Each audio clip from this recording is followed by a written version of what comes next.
Over the course of the past year, President Trump, unfortunately, has squandered and squandered the moral authority that comes with the presidency of the United States, a moral authority that this country has taken generations to build, that helps us bring a light to the world and helps us economically in every other way, as the world has always looked up to America and our ideals. But unfortunately, that moral authority is declining under President Trump's leadership, and declining rapidly. It may have reached a low point yesterday when President Trump, in tweet after tweet after tweet, offered a very poor representation of the United States to the world. More than that, President Trump's foreign policy by tweet is doing serious damage to the country. Where we have serious issues to address abroad, President Trump seems happy with macho boasts and belligerent threats that get us nowhere. If any one of us were in a classroom with someone who behaved like President Trump has, we'd ostracize them. We'd straighten them out.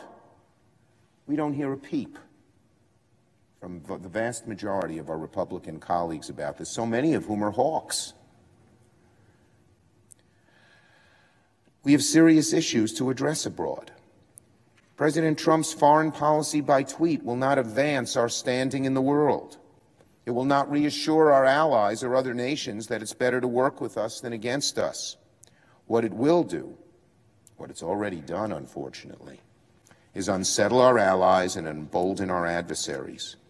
What it will do is cede leadership in the world to China, which is eagerly awaiting for every opportunity to drive a wedge between our country and other countries around the world. Without a steady and reliable hand at the helm, our allies may be uncertain that they can continue to trust the United States to honor our commitments and maintain a steady course. China and Russia are rushing to fill the void left by an unsteady United States. President Xi of China aspired to the position of being the world's leader in his New Year's speech, where he said that China, not the United States, would be, quote, the keeper of the international order in 2018. If President Trump continues snubbing our allies, recklessly threatening other nations, and showing leadership on the world stage that can only be described as puerile, the world may look to Beijing, not Washington, for international leadership.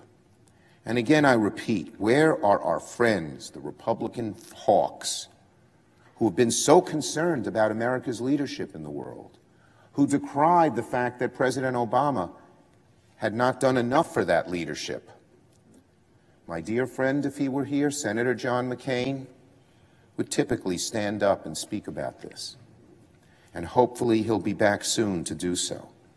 But for the rest of my Republican friends, I would say this in sincerity and not with partisanship, but out of love of the country and the leadership we've shown for decades and decades. They should please, our Republican friends, tell the president, stop tweeting, start leading.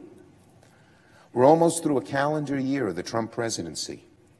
President Trump can no longer be given the benefit of the doubt that comes with learning one of the toughest jobs in the world. And my Republican colleagues should not be given a pass by the American people if they fail to speak out or take action against this behavior. Their silence, unfortunately, but I have to say it, I feel it sincerely, is complicity in the degradation of the presidency and the power of this country. The American people expect our president to represent the United States with dignity and strength. That's not what we saw yesterday. It's time that we all start speaking out against it. I yield the floor.